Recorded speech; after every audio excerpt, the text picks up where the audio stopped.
Welcome to the show, friends. I'm your host, Jesse Hubbard, and this is Sound Out. Joining me today is an incredibly talented musician and tattoo artist. Welcome to the show, Jordan Joyce. How are you? I'm great. How are you? Thank you so much for having me. Yeah, absolutely. It's my pleasure. I've been really kind of checking out some of your music and some of your artwork online, and I'm a fan. I dig what you're doing on both fronts. And Thank you. yeah, of course, we're going to cover those today. Um, but I guess the first thing I want to know about is so I'm originally from Jersey myself, Nice. and I know you're from Virginia initially, and you ended up in the Bradley Beach, Asbury Park area. How did that happen? Tell me about that. How that happened was, the first time I went to Asbury Park was when I was on tour with my band, Gallows Bound, and we all live here in Virginia, and we had like a day off in on our very first tour, and we like stopped by the lanes, and we actually tried to bust on the boardwalk, and we like because we were just like all acoustic instruments, like just kind of acoustic punk rockers, and like we had to go to the town municipal building in Asbury and like get these like crazy little mug shots, like little badges for busking. So that was pretty funny. That was my first experience. And I just fell in love with the area. And then we recorded. I was in another band for a while. My band Gallows Band. We went on tour in Europe with this band called the Creep Show, based out of Canada, and kind of started doing a little spin-off side project with Chuck Coles from the Creep Show, and we had this little project called United Snakes. And Chuck had worked with Pete Steinkoff from the Mountain Souls, who lives right there in Asbury.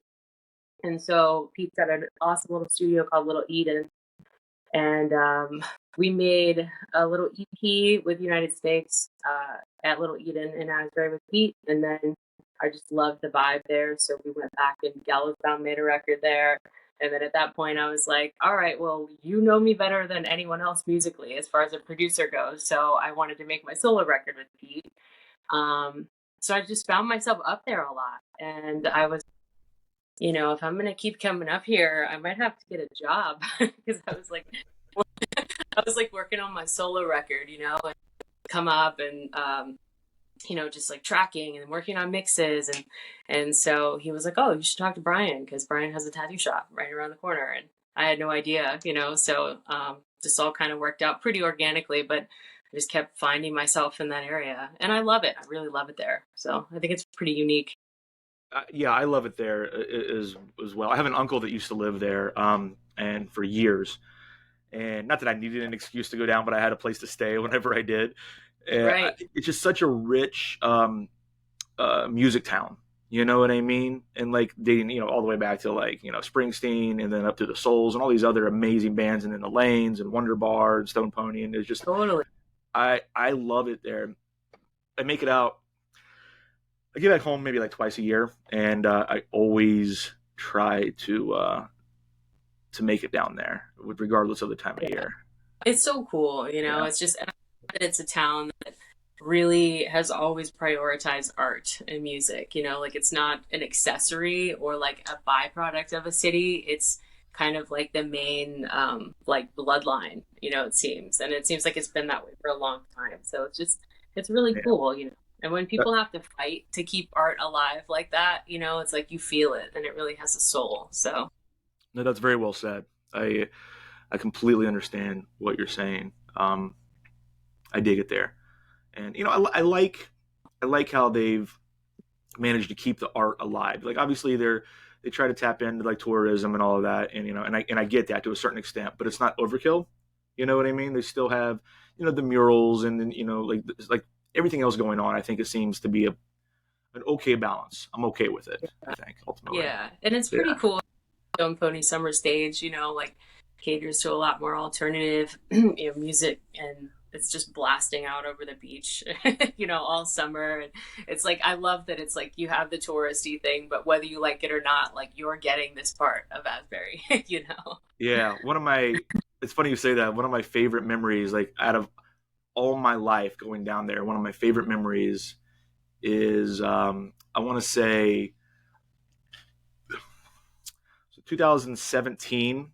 stoked for the summer. Might have been the first one of the first ones they did, and we're walking around on the boardwalk because we're going to the show that night, right? And it's the Souls, it's Lucero, it's Menzingers.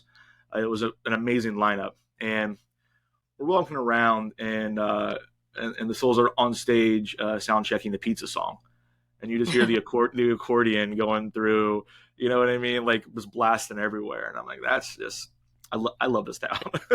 Yeah, right? So So cool. good. Um, so you mentioned your band. Um, it seems like you guys had like a good bit of momentum building up. Especially going back and like looking at everything going on that you guys had, and then obviously the pandemic hit. But what factored into the decision for to you to kind of leave and do a solo thing? Was it just time, or have you been craving your own kind of artistic direction? It was definitely just through the pandemic, we had been touring and hitting things really hard. And after that time home, it's like that was a big reevaluation of life for everybody, and I think it was just through that when we came out on the other side, there were a couple of the guys didn't want to, be doing the grind anymore, being on the road all the time. And we were such a family.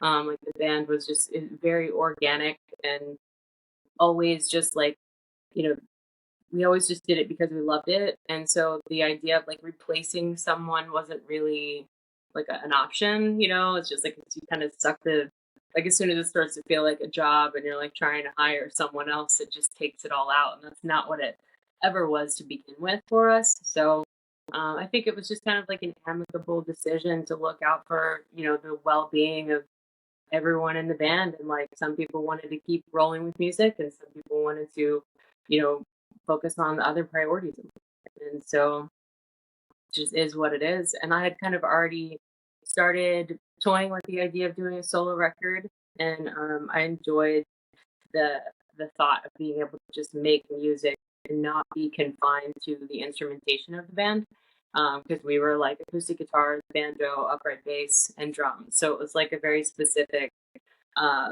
tools in the toolbox there. And so I was like, oh, wonder what this would be like if we could just do whatever, like put horns and strings and keys and electric guitars and whatever. Um, so yeah, I'd already kind of started playing with the idea. And then when we stopped touring, through the pandemic, like as things slowly started to open up, I just kind of went full force and getting into the studio and working on the music. So What's that transition like to go from part of a band to it's all on you now, right? it's not the greatest, like it's not, I don't know. I mean, I did a couple solo tours, and in some ways there's so much more freedom, when you have a solo tour, you can just kind of like pop around when you want to. And there are aspects of it that feel like there's uh less having to run things by a bunch of people and check schedules, and you can just kind of take it and go, and it's not so like high stakes. But I mean, ultimately, I don't think there's anything that really compares to making music with other people and just collaborating like that. And it's just, I think it's one of those things that you can't really, I mean, you can recreate it, but then it's work, and it's going to feel like work in some fashion. And what we had was just so organic. And it was a coming of age like time in our lives, where we had the freedom and the ability to just go. And we did, we just wrote it till the wheels fell off for us. Yeah. Um, but yeah, it's not, it doesn't compare, but my love for music and that passion is something that I can't, um, it's never going to leave me. You know what I mean? So it's just a matter of like, some people are just in it for life. You know what I mean? Yeah, absolutely. Um, was it more of a team effort with the songwriting when you were with the band? But And the versus band, it was myself and then Jesse. We kind of had like two lead singers, and so now? for the most part, like I would bring a song to them, and then the songs that I sang in the band, I wrote. Songs he sang, he wrote, and we would do a little collaborative stuff. But it was mainly, yeah, there was a bit of sharing songwriting, and I think in some ways it is easier to woodshed songs when you're in a room full of people. Um, Yeah. there's all kinds of different ways to make songs. So it's like some people get into the studio and just kind of bang it out there and have like rough ideas, and some people have them fully formed. And so it's not necessarily better, it's just different. Yeah, I get that. What about now? Are you kind of the? I think I read somewhere that you primary songwriter for your stuff. Do you want to do you bring in other folks like Pete or whoever to kind of help you with that process a little bit, or do you prefer to do that on your own? The songs are pretty much fully formed as far as like the structure and everything goes when I brought them to the table with Pete. That was my first experience, like making a fully produced record, kind of from the ground up. So it was like I wrote them all kind of on an acoustic guitar, and then we talked about how we wanted to build them. And, I sat with him and just kind of helped. He definitely helped like create like the process, and it was nice to have him to bounce ideas off. But for the most part, like, I mean, I wrote all the songs. I didn't have a co-writer or anybody really coming in and tweaking, like, let's move the bridge around, or da da da, let's do this. It was all just pretty straightforward. So Do you think that'd be your process moving forward with on future I albums? think so. I mean, I don't know. It's like art, there's so many different ways to do it. I think co-writing is cool. I would definitely like to experiment with that a little bit more. But it's like anytime you do that, you immediately like you change it, because you're bringing in another energy and another person. And I think sometimes that can be totally amazing. And it's cool to have the contrast. No, I dig that for sure. Um, so as you mentioned, Pete from the Souls produced your solo album. Uh, Tell me more, a little bit more about the album itself and kind of a little bit more. You touched on it, but a little bit more into the creative process behind that. Yeah. Ultimately, So the album itself was, because it is like a debut album, it was fun, and it was like no rules. And so it was like this kind of just playground kind of situation where everything had stopped. We weren't touring anymore, and I'd already started. I tracked all the drums and bass, and then COVID hit, and so there was this big pause. And then as soon as things started to open up, I was like jumping back into the studio, and so because I wasn't touring and Pete wasn't touring, we had a little bit more time than anticipated to create this thing. And there were songs where, like, my first single that I put out called Passing Ships, that's it was like I wrote it acoustic, and I kind of had this space in the song for other instrumentation. And I really love the Pogues, and I've always loved them. And I think there was a little bit of inspiration from them, like, in the song for me.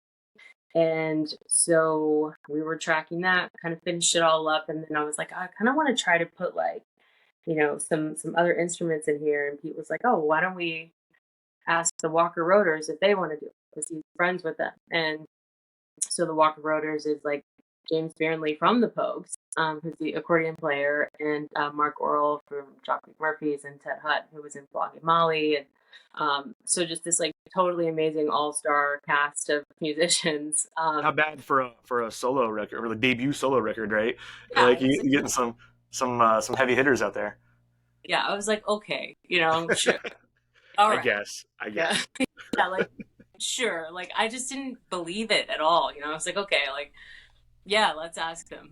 Like, Sure. and then he asked them, he sent them the song, and he was like, they said that they like it and they're gonna like track on it. And so because this was all like kind of like right coming out of COVID and still in it in some ways, like I was like in Virginia, and I would go get a rapid test and then drive immediately to the studio, like with my like paper. And this was when you had to still be like in a Walgreens parking lot. You couldn't just like buy them in the store. And That time. it was madness, right? So it was really interesting because that time was so, everyone was so separated, and especially musicians and people that have, those kinds of jobs where you're just like in entertainment in some way, like everyone's sitting home and you're not used to being home, and it's like, what is my life? What am I doing?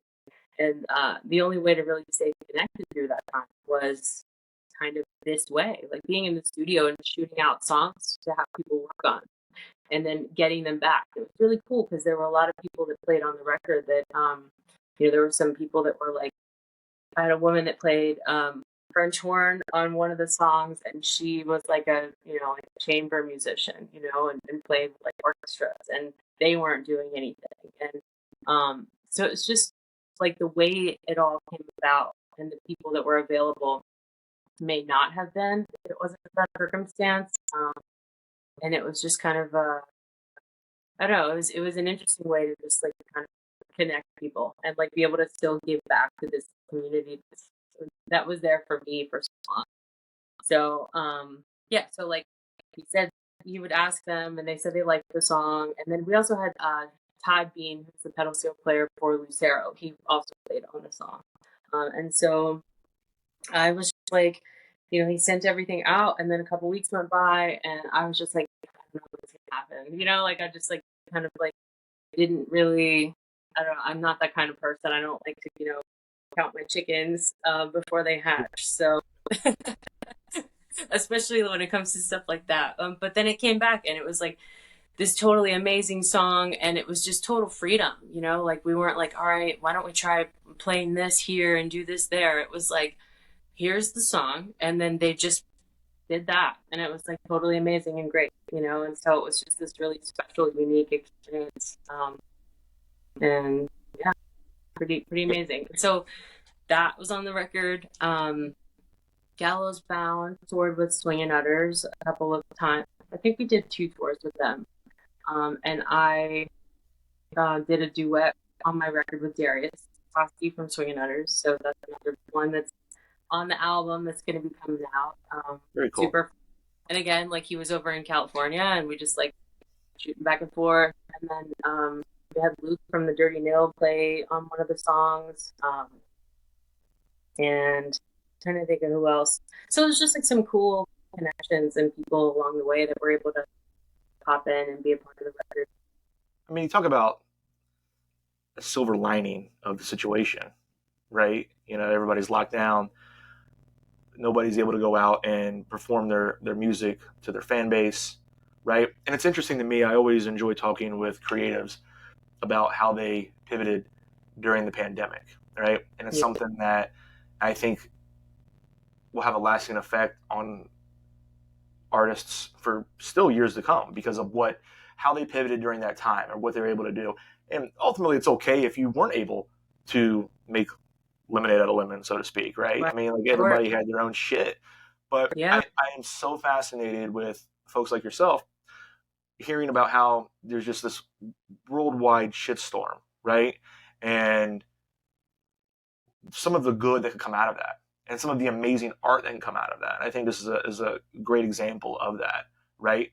All of you got together to perform these various songs, different parts on your album, and we got this amazing album. It's an amazing album, by the way. I haven't said that yet. Should have said that right out of the gate. I love what I've heard so far. Thank you so And much. yeah, but I think it's really interesting and fascinating how this kind of was born out of that time frame.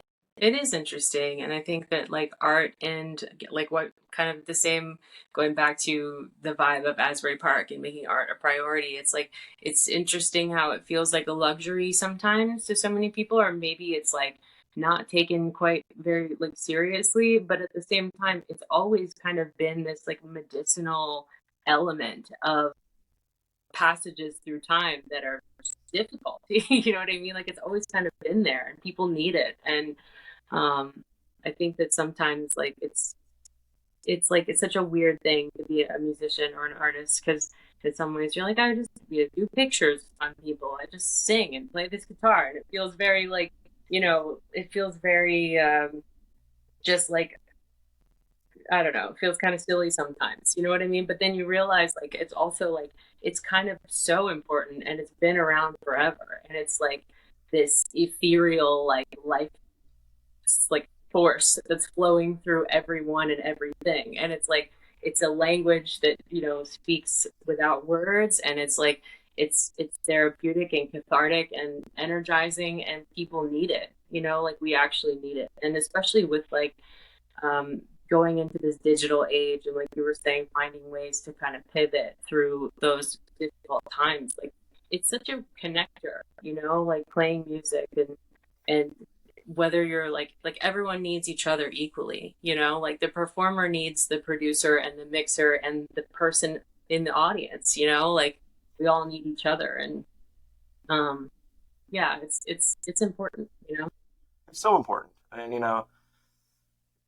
when I think back about some of my most precious memories and the happiest times of my life, if I really sit and think about it, so many of those moments had an element of music to it, wow, right? that's so cool. Right? Yeah, You think have a about sound to your life. it really is. It really is. And I mean, music. I can't imagine a world without music. You ever talk to somebody and when they drive around, they're like, "Yeah, I drive around. I don't put the radio on." I'm like, "What? You don't Yeah, listen to anything? Freaking yeah. psycho!" It's definitely odd, right? You're just like, It's so odd. Or people like, "I don't trust. really listen to music, or I don't really go to shows." I'm like, I guess you do Yeah, you. No yeah, judgment, but I don't understand it. You know, I just can't definitely. imagine. I can't imagine that. I just and furthermore, you know, um, music got so many people, myself included, through some difficult times during the Yeah. pandemic, right? And then, um, then albums that came from that time frame, like and one that I just saw Frank Turner in concert a few weeks ago, and I mean his new album, Frank Turner Hardcore. I don't know if you've heard that or not, but there's a lot of it's really a lot of songs are written about his mental health and what he dealt with during the pandemic and how he was trying to get through it and what it was going to be like finally whenever everybody could get together again. It's really uplifting, powerful. He's kind of like it's a little bit of a heavier album. I say heavy, but like he's a lot of acoustic stuff, but it's like it's hard hitting, a little bit more punk, kind of drawing back into some of his hardcore days back in the day. But it's really really profound, and that album is one that I just you know when I first heard that, we were still kind of on the tail end of the pandemic, and like, it was big, like helped me get through some of my mental health troubles and stuff, and just like, all right, yeah, this is they're your words, but it fits what I'm going through as well, man. Totally, yeah. And there's like so much of that. There's so much like vulnerability involved in like, creating and putting it out there. But ultimately it's like that's really what it's all about. Like as soon as you share something like that, then you realize like, for me it was like if I can make music, and as I started putting my music out, like in Gallows Bound and writing songs, I always wrote songs that were it was just kind of catharsis for me, you know what I mean? And I realized like even though it's uncomfortable to share stuff, like when you do, that's when the real kind of power comes through, and like you can actually connect with people, and you can take something that's like really shitty and make it feel like maybe there's some sort of like sense in this, even if I can just like help one person or make one person feel like they're not alone when they're sitting alone. So, and you think about that, like Yeah, I thought about that and I felt that, like um, being on tour and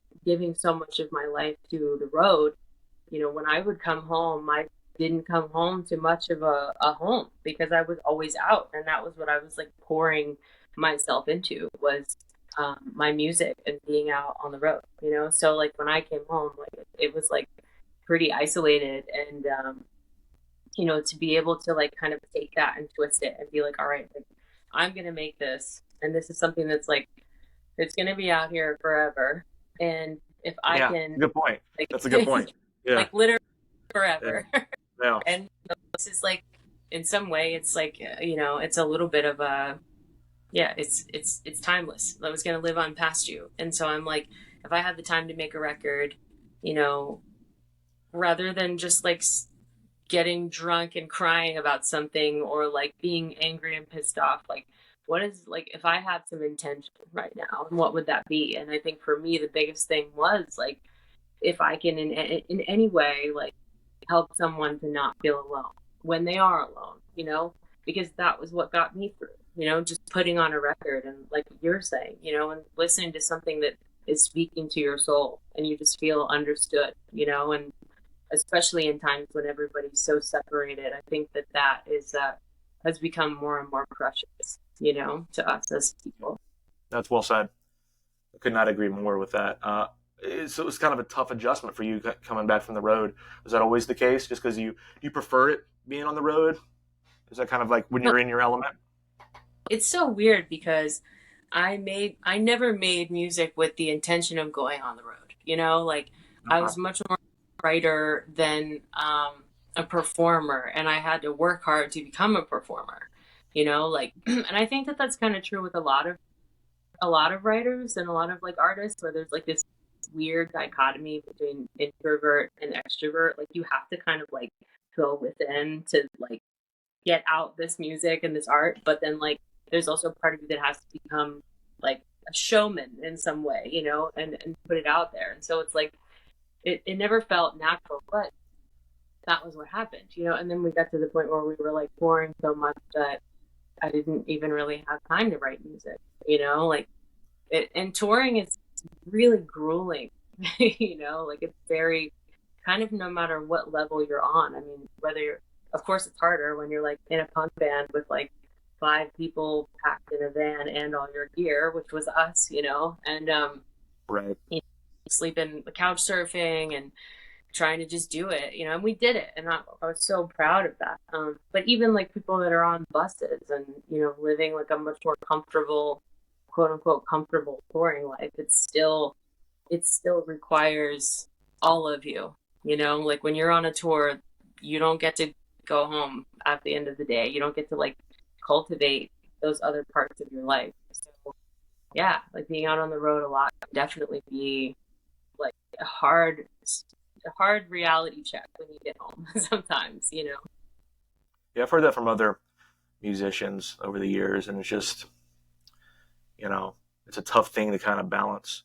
And something that has always been for like buddies of mine that have been in bands and they're like struggling to get it off the ground.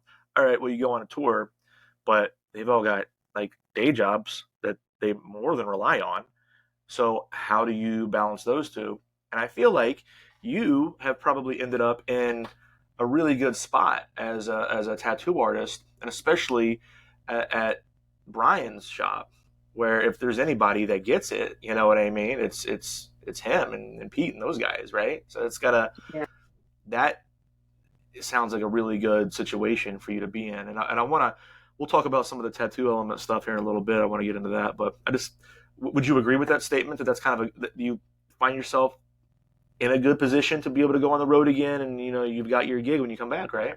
Yeah, 100%. And I've been tattooing long enough that like, you know, even in Virginia, like I have clients that um that are cool with it, and they're like, yeah, cool, like let me know when tour comes, you know, when you're done and you're back around. And it's just it's awesome, and I'm very grateful for it, you know, because it is. I mean, I have it's amazing like the things we don't think about when you go see a band play, especially like a mid-sized band, you know, like that's touring and they're not huge, and like you think about the sacrifice involved, you know, for these people, because it's very hard to find a side hustle or like a job that's going to support you, you know, touring, and like actually be able to make both of those things happen is like And they're like, yeah, sure, go. You disappear for a few months. Well, yeah, that's fine. yeah.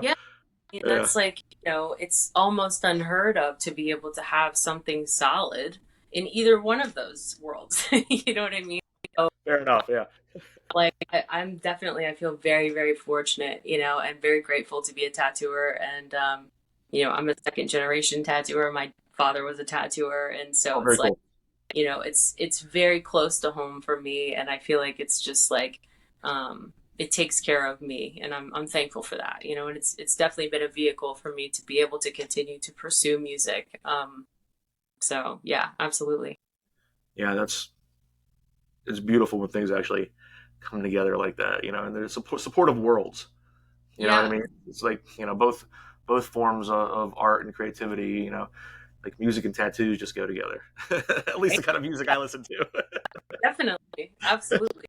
And like being in the job with Brian, like yeah, it's really great, and it feels like it has that same feeling where it's like you feel understood, and you feel like, you know, we're both kind of doing similar things here, and there's a mutual respect there, you know. And Brian's for a lot, and you know that's that's like understood, you know what I mean, and respected and supported, and it's a beautiful thing to see, you know, and to see him like thriving and succeeding in both of these things in his life, and you know, to have a beautiful and successful family life as well. It's like that's like um it's not easy to do, and it really takes a lot of hard work, you know, to cultivate something like that. And it's so cool to see all the fans and the community return that love back, you know, and support that. So it's great.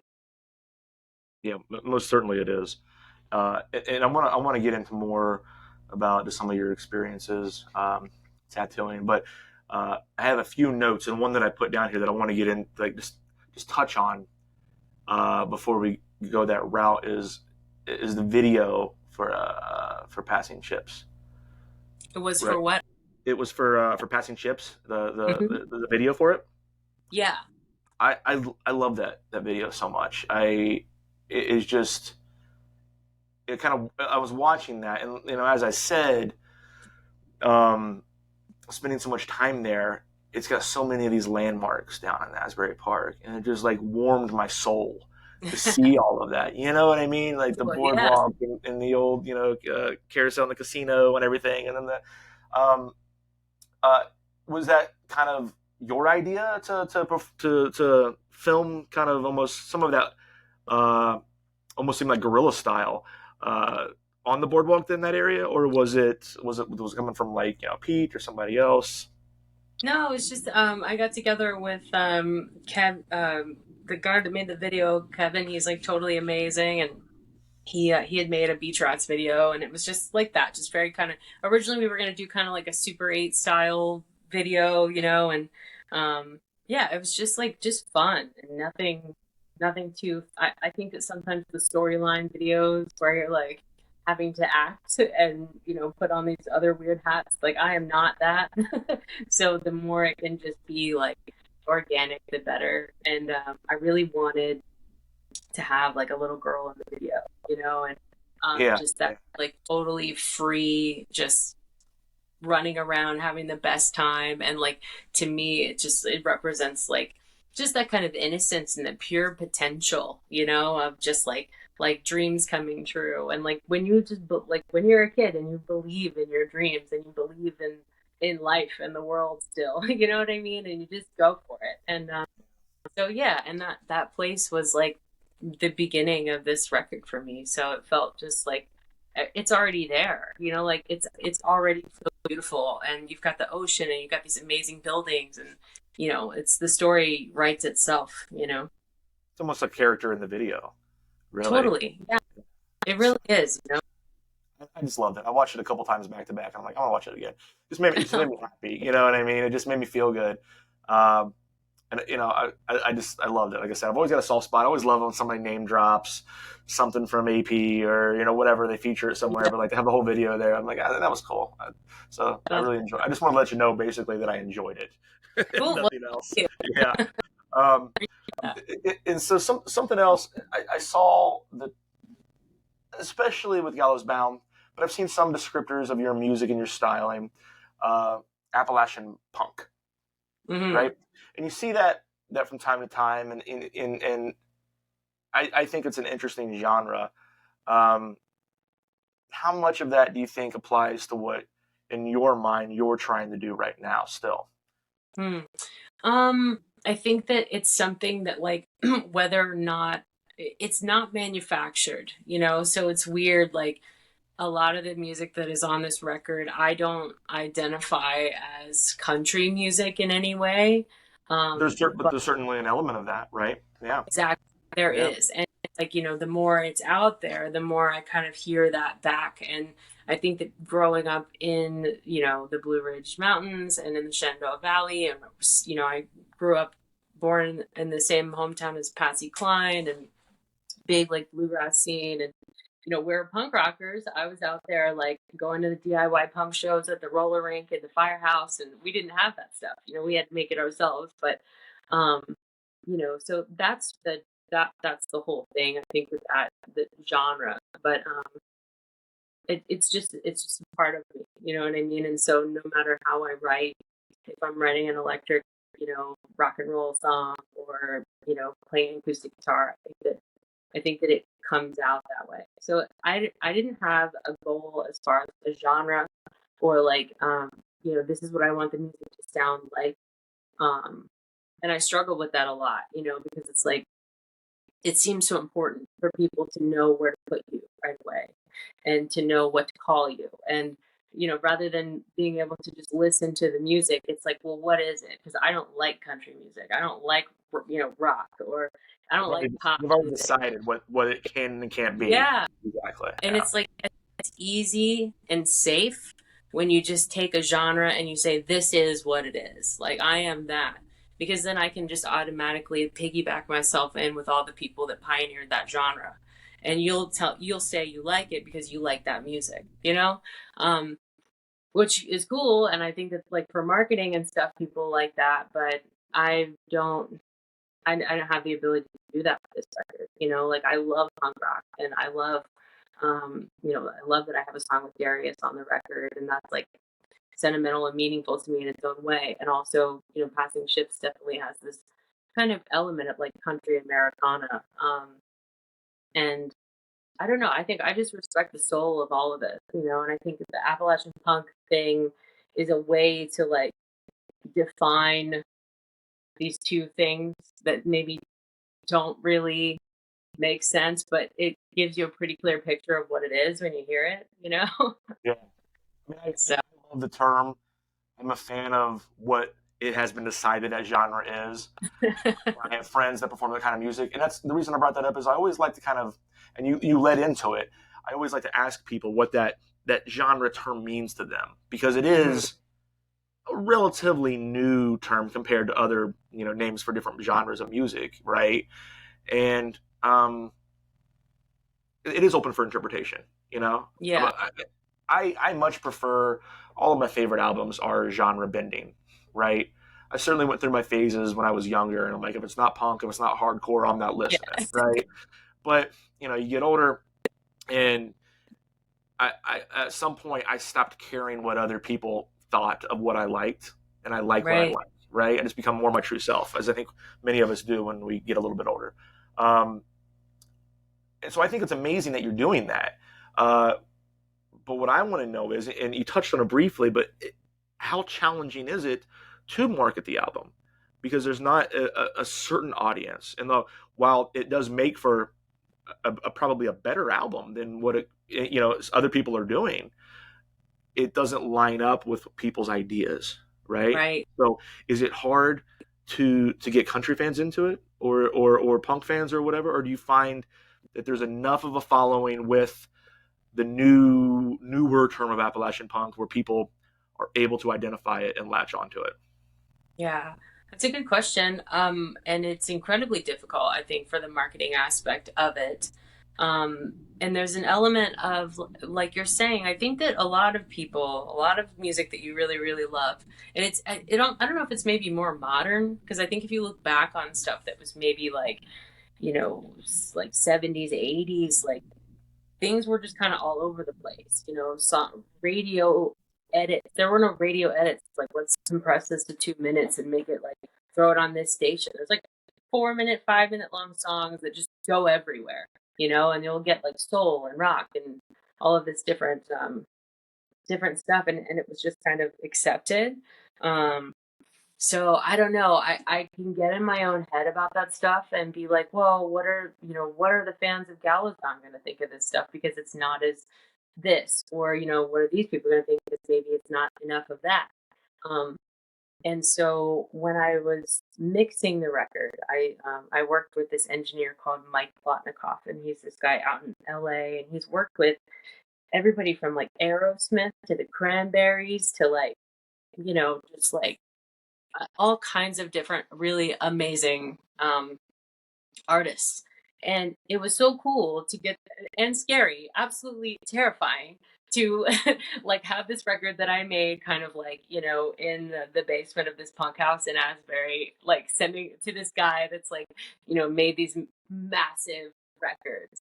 And I was just like, just fake it, like just fake it and send it. And, and when you send a mix, you're like, here is the guts of my song. Like it's not like perfect and beautiful and like polished. You're asking this person to polish it, you know? So you've got all these stems and all the tracks, and like it's this person's job to kind of get in there. So he's hearing my vocal takes that are like just raw vocal takes and like, you know, all of that stuff. And so it's like I was just so scared.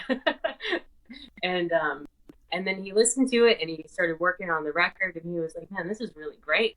And he was like, you know, I think it's and I was in that phase of like, what is it, what genre is it? And he was like, you know, I think it has a lot of crossover, and the songs are good enough that it's not going to slip through the cracks in any genre.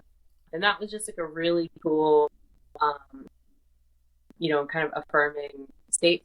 And I think it kind of goes back to like maybe sometimes you just have to stay true to yourself and just have faith that like, you know, people are going to like it. And maybe it doesn't have to be 100% in one category. And, you know, just put it out there. And I think if it's, I think it like the genre stuff is like if music has soul, you feel it no matter what genre it is, you know?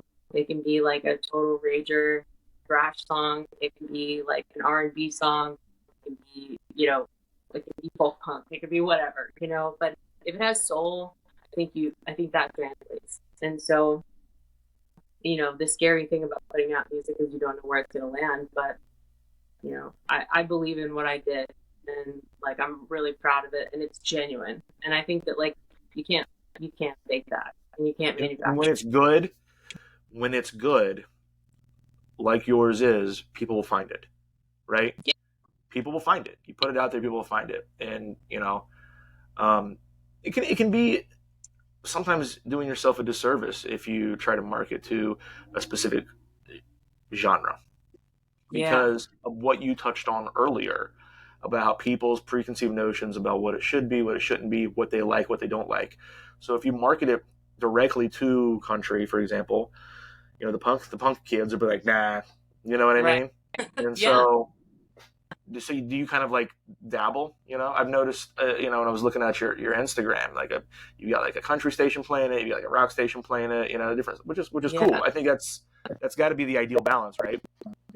Yeah, totally. I mean, that is the ideal balance. And that's just the whole like buckshot approach of just put it out there and see where it sticks, you know? And that's all I can really do. I mean, I would love it if it's on the rock stations and if it goes, you know, nowadays, if you listen to country music, like some of the stuff you hear is, and I mean, I don't really, you know, listen to country music like nowadays, but if you go there for a minute and you look around, like it's not that different. You know what I mean? Like Yeah.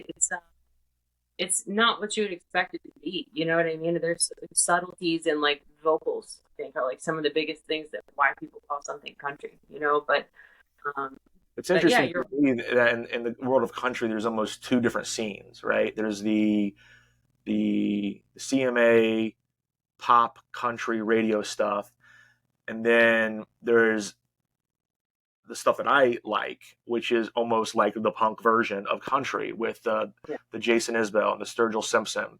yeah, And Lucero has elements of that. They're certainly not a country band, but elements, you know, an American Aquarium and Corey yeah. And Brannon and those kind of artists.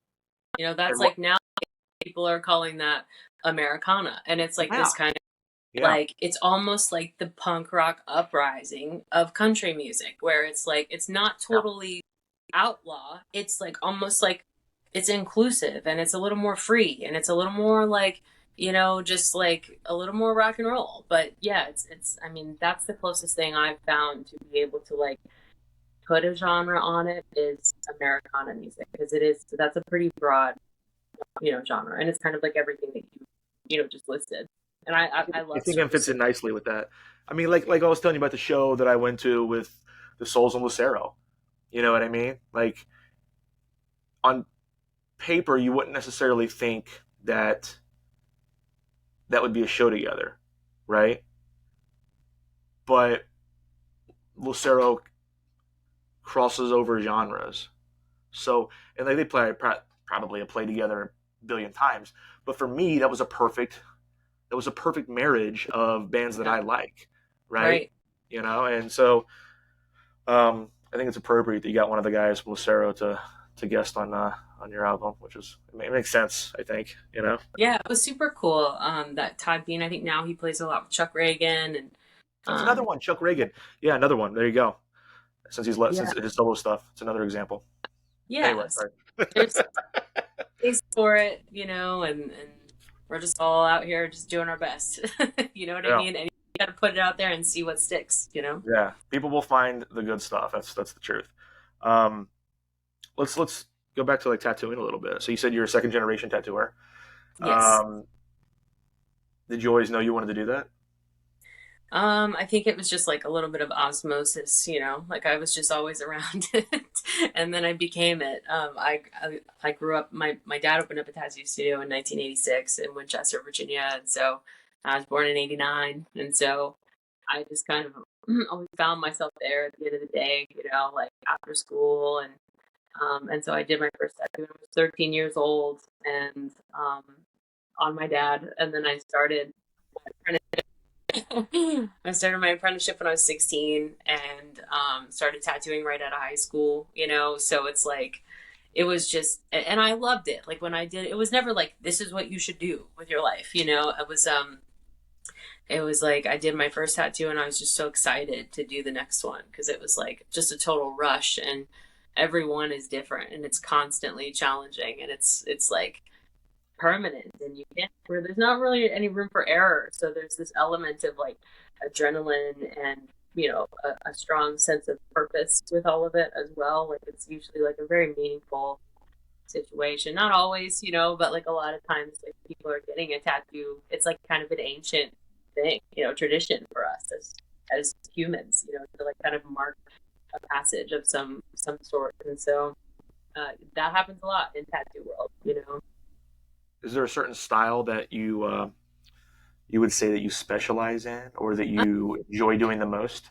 I like doing like naturey things like flowers and bugs and things like that. I really enjoy. I do a lot of cover ups too, which is like difficult but Uh, rewarding. I like doing like fine line stuff. I grew up in a street shop where like you had to know how to do everything. So it's yeah, like I didn't have a choice to say, I'm only going to do fine line flowers on people, like I didn't have that choice. I had to know how to do everything well. And I'm grateful for that. And I'm kind of proud of that. I think nowadays it's like um, people want, like, kind of like what we're talking about with music. It's like people want you to do one thing and excel at that. And there's definitely some validity to that. I think obviously, if you're doing the same thing every day, you're going to crush it. You know what I mean? Eventually, like, you're going to perfect it.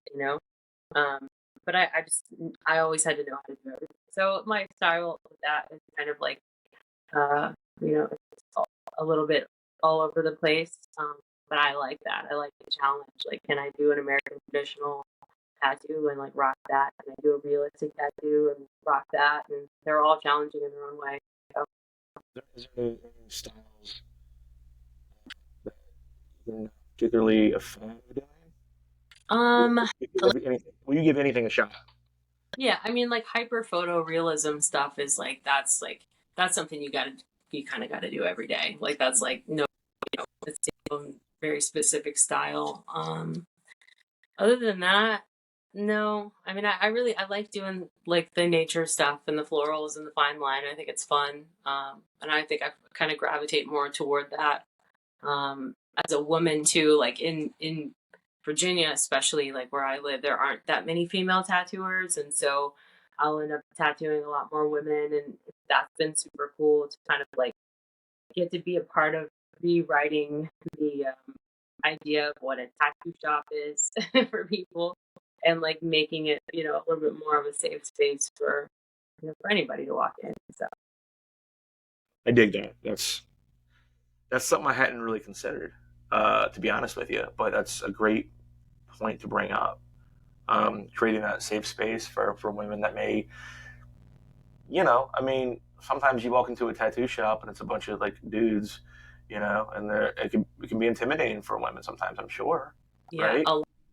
that's what you walk into, and I think there's an element of there's an element of having to be tough, right? Like that's like part of the tattoo shop thing. So you get a lot Right. of tough guys, Yeah. and a lot of that Yeah. kind of like that energy. And like, women are like badass and very strong and usually sit way better than guys anyway. That's Most what, tattooers that's what are like, I've noticed. Yeah. yeah, like there's a front I think that comes along with just like any other thing like the punk scene. Something you could walk into a punk show and be like, man, everybody looks so pissed off. Like Yeah. nobody, so mean. Like it's all kind of it's a little bit part of the you know the lifestyle, a little bit part of the whole vibe, but overall like same thing. There's room for everybody here, and like Yeah. it shouldn't necessarily be like an intimidating place. And the tough guy stuff is like it's just it just doesn't matter. You know what I mean? Like it Yeah, doesn't it's do it. funny. I mean, I've been, over the years and different pieces of work that I've had done, I've definitely been in my fair share of shops where it was like, you know, um, everybody was trying to like outman each other. You know what I Yeah, mean? It was like, chill out, guys. You know what I mean? But I've also been in the shops where the guys looked super intimidating, big dudes, covered faces covered or whatever, and they was like sweetheart dudes, super yeah, oh cool, kind. And by the time but we're done, we're like BFFs. You know what I mean? And it's like yeah, 'cause they're real. They're not trying to be anything. That's just who yeah, they are. Um, yeah, and that's it is so fun. true. Yeah, it really is. It's not a facade. It's just like I don't have to prove anything to anybody. Like Yeah, my cousin. It's funny you say that. She is pretty covered in ink, and she doesn't phase her. She's like, actually, I kind of enjoy it. And I'm like, you're crazy. It hurts. right. Like it doesn't feel good. She's like, nah, I kind of like it. I'm like, you're nuts. You're a psycho. She's way. So Like, my point is, she's way tougher than I am when she's getting work done. I mean, I don't doubt that. I don't know her, but I believe you. Yeah, she's out there in Jersey too. So maybe I'll send her your way. Yeah, Yeah. Um, that's just funny though. It's just so true though. I think that it's interesting just to think about. Like it's a good perspective. That's why I like having these conversations. And I hadn't really considered the benefit of creating that safe space for somebody that might, maybe it's somebody's first tattoo and they're not experiencing these shops or whatever, and you can kind of oh yeah, provide people get that comfort scared. level. Like it takes a lot to like walk into a place, and it's definitely a very vulnerable space, and a lot of times like you deal with people that are going through shit in their lives, like that's why they want it in the first place. Yeah, You know what I mean? Like sure. so I don't know. And also, like I said, I grew up in a street shop. I grew up in a shop. So the whole intimidation factor doesn't, like, it was never there for me, I always Yeah, felt like and these, like, when I saw people like that, I was like, these are my people. Even though I wasn't like a big, burly, tattooed person, it just made sense for me. yeah, But yeah, like growing up in a street shop, it's like you treat everyone like this person is putting food on your table. This person is like coming to you for work, and then like there was a lot of gratitude for that. Like my dad grew up in England, and he moved over here when he was like 18 years old and started working, and so it was very much like showing gratitude for the people that walk through that door, and whether it's somebody that wants like a tiny little butterfly tattoo or somebody that wants like a whole sleeve, like you know both of those people are important, and you should make them feel respected. And I think that just translates to everything. But yeah, that's where that came from. And then yeah, you're so right about the teddy bears. It's like like going on tour and then getting like going on out with all these punk bands, and like my band Gallows Bound, we became like really good friends with this band called the Goddamn Gallows. It was like very wonderfully yeah, confusing everyone. yeah, But yeah, yeah. we toured with them all the time, The like all gallows every tour. yeah, exactly. Put our merch together and be like, sorry, no refunds. It's not my fault. Shirt. But yeah, like we became really great friends, and like we would tour together. It seemed like at least every year for a while. We went to Europe together, and those dudes are like pretty like intimidating looking dudes, and they're just like some of the sweetest, greatest people. And So yeah, it's kind of nice to have that perspective, you know. It is breaking preconceived notions, and Yeah, it's a cliche, but it's true. You cannot judge a book by its cover. I was had a true. conversation with a buddy of mine about that, and it just people say that so often, Yeah, and you almost forget what it really means. But if you think about it, it's kind of it's a cliche for a reason because it's tried and true. You know what I mean? yeah, And the most interesting people, I think that accurately describes them. absolutely. And like everybody has a story, you know, and Yeah. like and some of the people that might be the most unassuming have some of the most interesting and influential stories. And um, yeah, it's a great point to bring up for sure. So you mentioned cover ups being something that you do a lot of, and that to me is something that I have so much respect for because I understand. I think I have an understanding of the art of tattooing. I feel like I do. I've been around it a decent amount. I have friends that do it, and I have my fair share. I cannot wrap my brain around how you would even go about attempting to cover up something. You know what I mean? And making it Yeah. look fresh and new. I mean, where did you get started with that? Because that there's got to be. I feel like, and correct me if I'm wrong, but you get good at tattooing, and then it's a whole nother thing that you have to kind of get good at is the cover up, right? Yeah, totally. Highly And I highly different animal. absolutely. And that's very true in a lot of different facets of tattooing, just like music. It's like just because I play the Sure, guitar, I don't know how to play the piano, you know, and it's sure, very similar to like genres of tattooing, different styles, you know. Like someone can crush a tattoo in one style and it's like they might as well you might as well be have one hand behind your back if you're going to try to do another one because you're not used to it. So you're absolutely right with that. And really, I mean, start with like the easy ones. You start with like a really bad stick and poke that's like 10 years old, and, you know, barely visible, and then work your way up. And just like anything else, there's a method to it, and there's like kind of some rules, you know, like um, having to like, and it's kind of just disguising things really more than anything. It's like you're kind of trying to figure out how to overlay something with like textures and colors that are going to just hide it and it's like a little secret, you know. Like a lot of times, like you might see a little piece here and there, but the only way no one really knows. But yeah, it's definitely like using different parts of your brain, you know. do you ever get somebody to come in with like a super bold, like black and gray tattoo with like just big lines, and it just you wanted something like that cover it up, and then you just don't think it would work, and you just don't do Yeah, it because you don't want to yeah, do them a disservice. definitely have you're working within some limitation for sure. You know, like there's stuff that cannot be done. It's just not possible, you know, or Yeah, it's not good, you know, and so you have to make that decision to say like you need to go get this lightened and yeah, removed a little bit or this isn't going to work, you know, like you have to be able to kind of guide the process a little bit, you know, sure. so that you don't another like covering up a cover up is like you're pretty much screwed at that point. You At that point, you get a should just stop getting ink yeah, because you can't make yeah, decisions. yeah. Covering up Sorry. a cover up.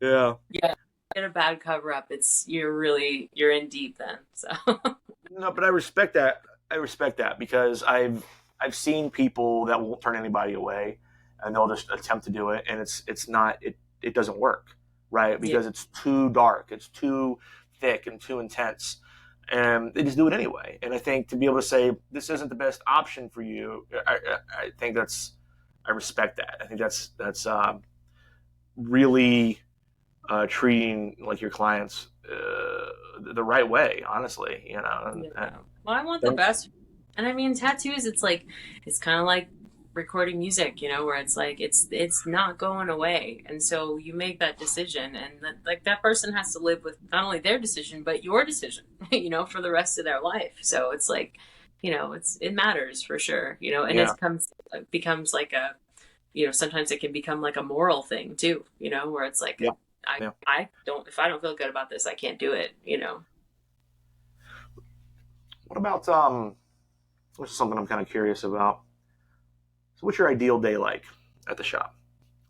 Do you prefer to just go nonstop all day long with a bunch of different clients?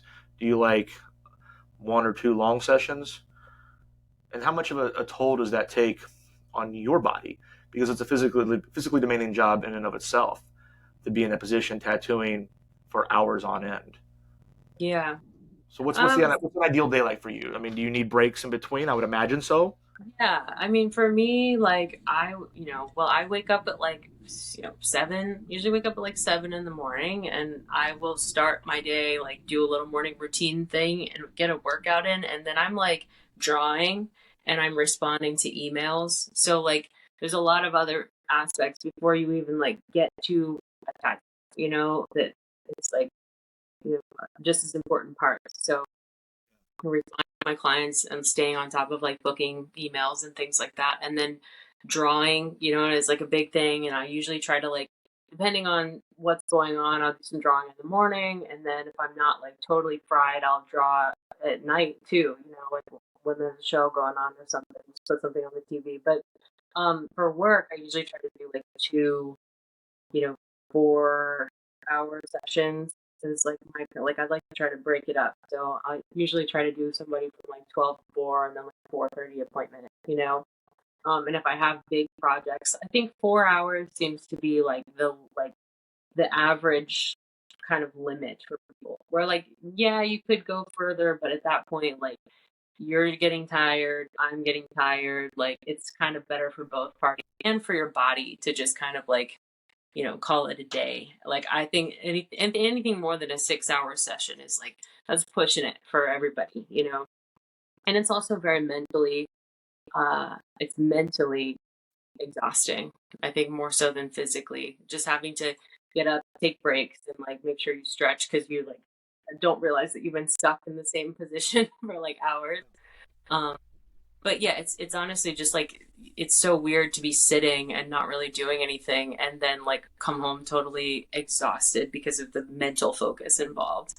And the only thing that like being in a recording studio, mixing and tattooing are like the things that are just like surprisingly exhausting. Like I've never experienced that kind of like mental fatigue before, where it's like I don't Good thing you do feel like all of those things, right? yeah, yeah, why not? Why not Why more? not? It's like or just around forever. I love it. No, that's interesting. I had the longest I've ever had was a 6 hour session, and like it took a lot out of me. And I remember Yeah, thinking the artist, I just like, how are you still doing this? How do you yeah, stay focused? You know what I mean? And just like, I guess that makes sense what you're saying. It's mentally draining because of how hyper focused you are on such, yeah. And every second of that tattoo is forever, and you don't get to like go. There's no go. You don't really get to go back. You know what I mean? Like it's like there's yeah, only so much you can do there. So it's yeah, it's definitely mentally taxing. And like you said, like 6 hours is like that's enough. That's enough for both parties. I think. yeah. I didn't love it personally. Loves it. Like I'm not saying your cousin doesn't love it necessarily, but I don't know how much he really loves it. It started to kill around like 4.5 hours, 5 hours, and I'm Yeah, like, oh that, my god. So that's we like can the just stop. We can just leave it as it is. It's fine. yeah, yeah, and that's what I try to do now. I used to be like that. Like once again, the street shop mentality is such a grind and such a hustle that I used to go there and just try to knock it out. And now I'm like, this is going to be so much better for both of us if we like take a manageable amount of time and do our very best in that amount of time, and then we come back. And if we have extra time, then we just make it cooler. You know what I mean? Rather than trying to like cram it all in and like exhaust yourself, in your body. Well, listen, thank you so much for your time. I've really enjoyed talking with you and learning more about you. Jordan Joyce, ladies and gentlemen, thank you for being a great guest. Appreciate your time. Until next time, everybody.